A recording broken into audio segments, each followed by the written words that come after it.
Hi, everyone, and welcome back to Design for More. Thank you so much for being here. Today, we're going to continue our conversation on the strategy series by talking about the strategy of response that is unique to both generators and manifesting generators. Manifesting generator, if you're here, know that a lot of this will be similar for you. You'll find a lot of resonance. However, you also have a very clear and distinct rhythm, your own flavor. And that's why I'm going to dedicate the next episode specifically to the strategy of response and how it's felt and expressed for you. So we're going to let the generator energy take up space here, that slow and steady hum, the devotional energy for depth that belongs to the generator. And we're going to come for you next, manifesting generator. Before we dive into the strategy of response, I want to take a moment, a little pause, and create some foundation around what actually is strategy. Because so many of us are conditioned to believe that strategy is something that comes from the mind, something that we plan, something that we figure out, something that we initiate. Whereas in human design, strategy is something that each energy type has as a very practical and embodied tool for moving in flow to co-create on the path of least resistance with the universe. And the embodiment piece is essential. In human design, strategy is something that we feel as a signal within our body. And for generators specifically, it's something that we feel in response to life. So yes, a generator can initiate, they can plan and then make things happen. However, they're going to be very depleted by this. If we take an analogy, for example, the ocean. Yes, you can create a wave if you would like to, but that requires an enormous amount of effort versus you could simply stand in the ocean, feeling the waves lap up against your legs, feeling the energy and vibration, and then feeling and catching the one that you say yes to. Yes, this is my wave. I'm going to ride this one. The experience is so different. Let's bring it to the sacral center to make this less of a poetic analogy and a bit more perhaps tangible. The sacral center is, as we know, the motor of a generator. And in fact, the motor for the whole world. You're always generating something, generator. And this motor is going to tell you what you actually do have the energy for, if you let it be part of the process.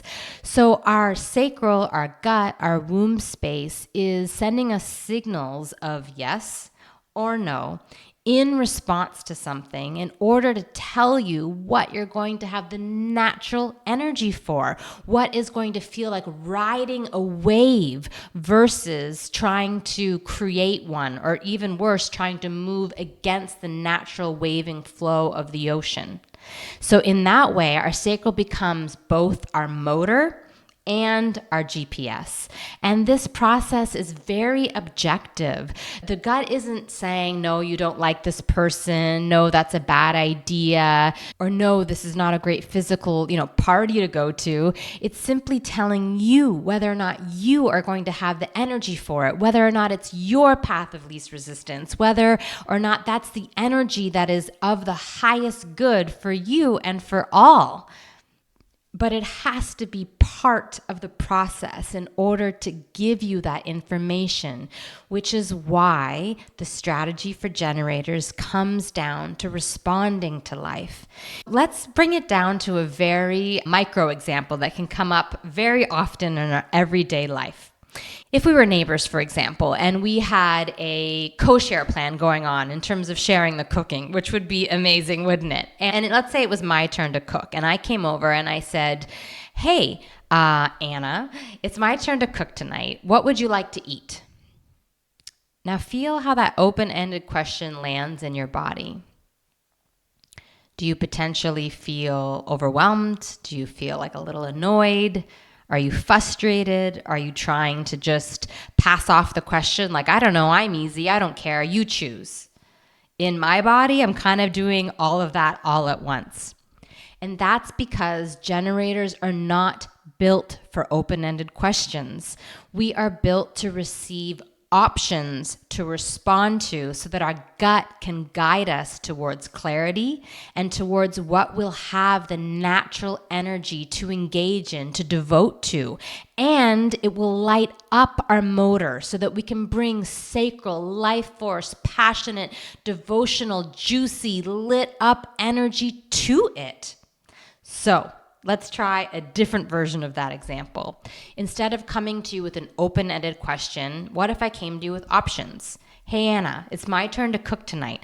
Here are some ideas. We could have spaghetti and meatballs. We could have a big chicken Caesar salad. We could fry some hamburgers on the barbecue. We could have a lentil coconut curry. So can you start to feel now how your body is responding to those options? Maybe you didn't love any of them, but the options got you to clarity much more quickly. For example, maybe your body was telling you that you've been eating really heavy this week, and actually what you're craving is something really leafy and nourishing in terms of veggies. Or maybe it was telling you that you've been so go, go, go lately, you haven't been nourishing yourself fully, and you're craving something really hearty and meat-based, and maybe you need some iron, and so you're really craving some red meat. So responding doesn't mean that you have to always choose from a limited set of options, but what it is doing is bringing you to clarity so much more quickly. Or maybe you did find one of those options really exciting, and what happens then? Well, then your sacral is lit up, it's turned on, it's bringing energy, it's bringing passion, it's bringing life force to the meal. And so instead of just brushing it off and saying, oh, because you're overwhelmed, I don't know, I'm easy, you decide, and I make a nice comforting spaghetti meatballs dinner, and it's like, okay.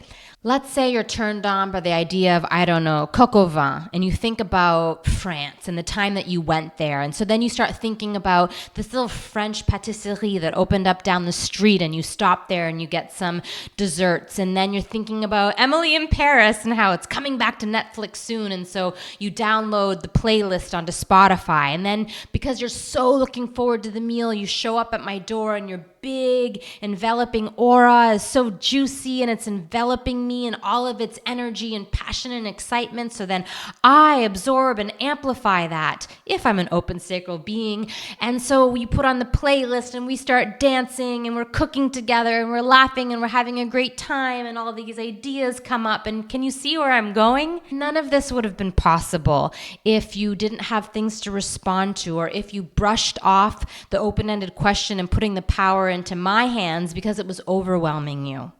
And that's also to point out, dear generator, that you may or may not have people-pleasing tendencies, but it might not always be showing up how you think it does.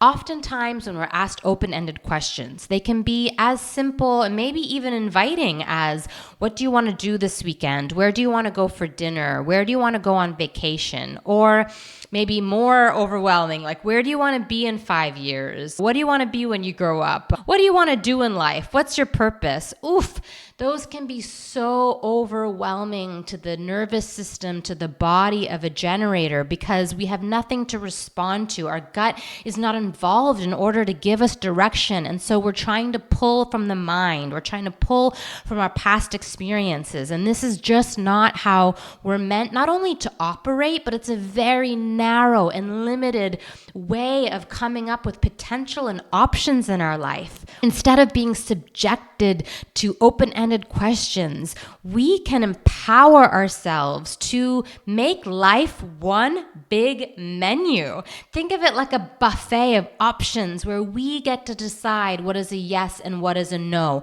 And the more that we honor those yeses and nos, then the more clear signals we send to the universe about what a yes is for us. And so that buffet is going to become more and more curated with more and more juicy things that turn us on so that we can be even more satisfied, and our motor can be humming even more brightly, and we can can be generating even more good energy and magnetizing all of the things that fill us up with ease, with abundance, with flow on the path of least resistance, and generating that amazing generative field, that enveloping aura to bring that goodness into this world, to light up rooms, to light up people, to light up ideas, and to light up life.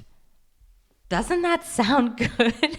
And most importantly, doesn't that feel good? Unfortunately, though, most of us are not in that feeling.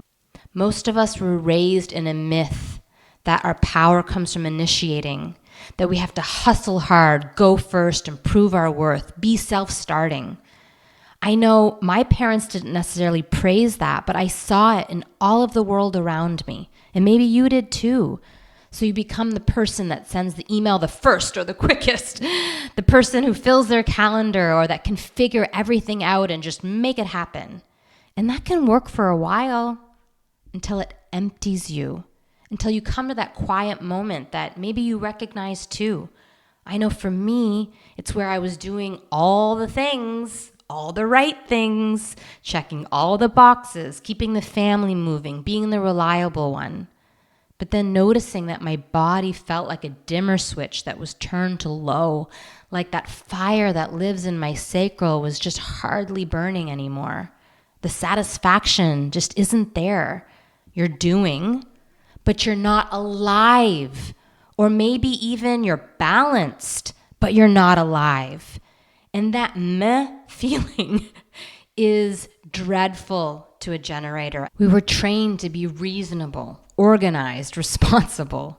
And those aren't bad things, but when your reasonable replaces what's right for you, you lose contact with your internal yes.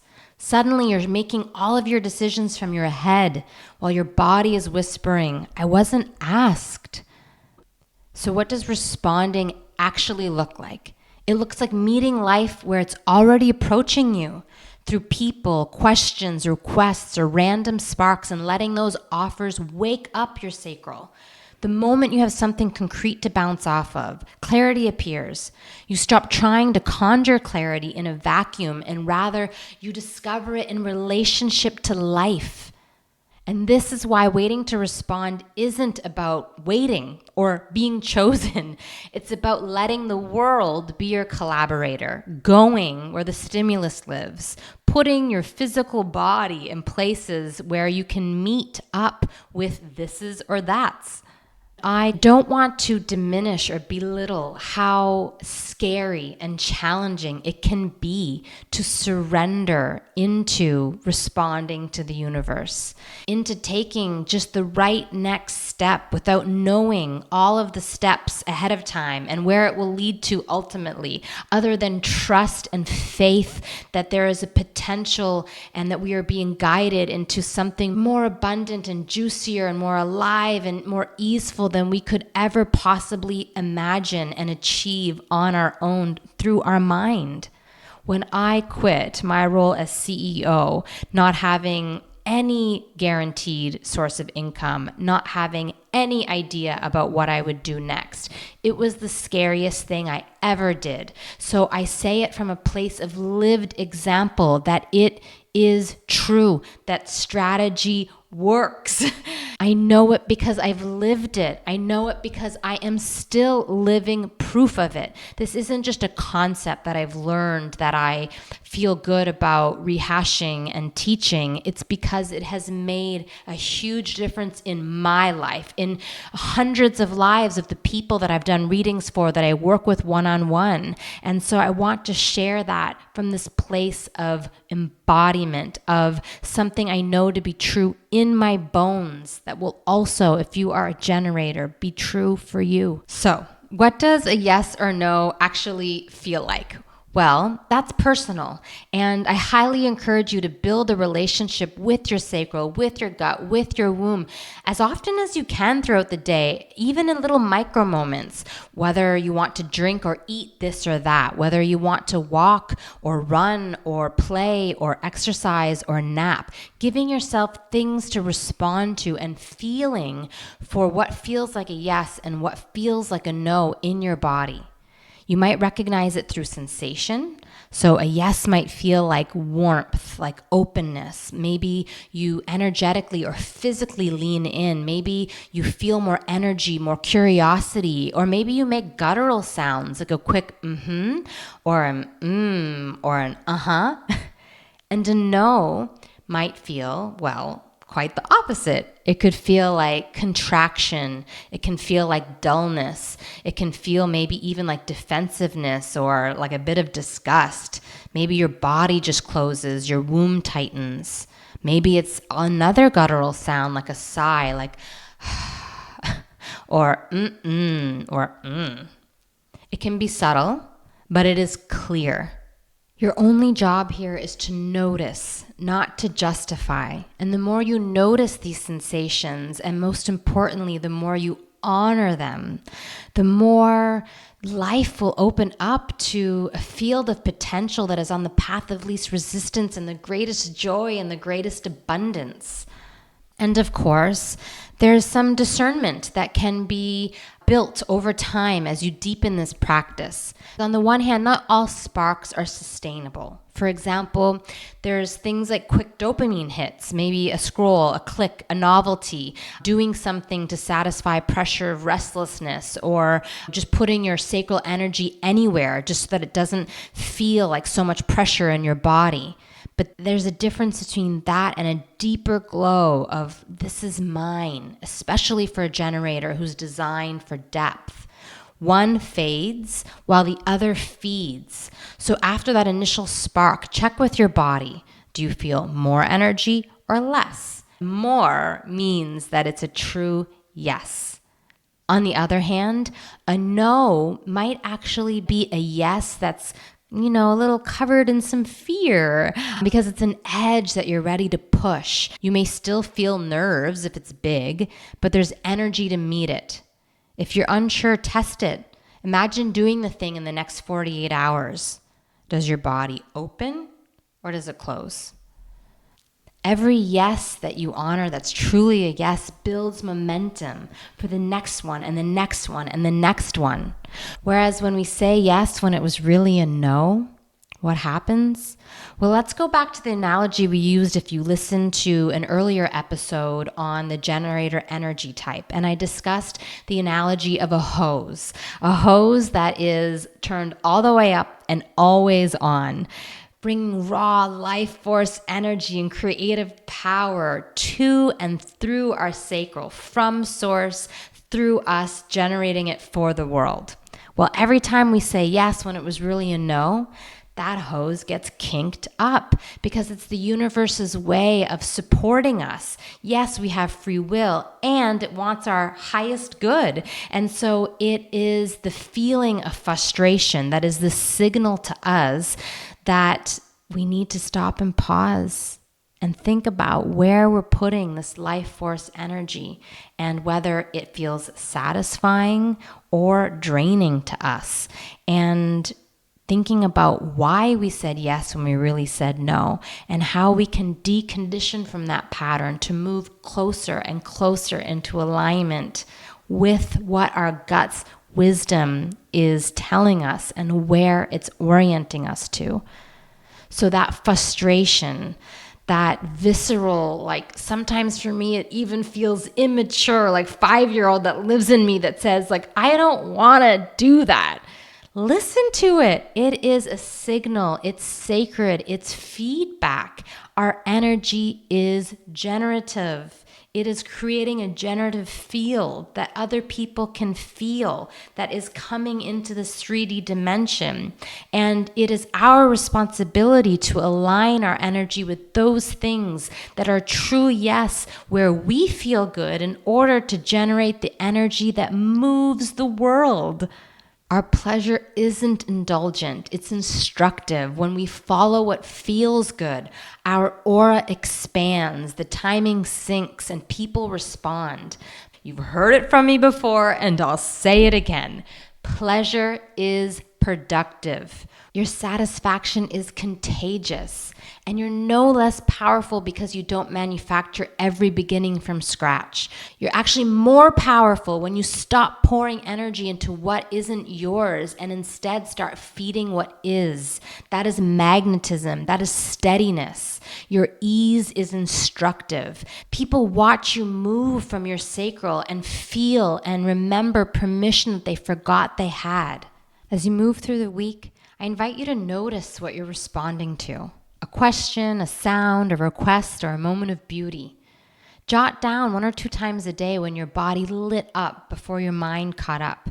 And that's where alignment can begin to take shape.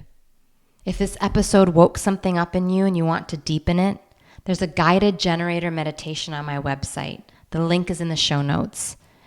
It helps you feel your yes and no in your body and to experience waiting to respond as freedom instead of delay.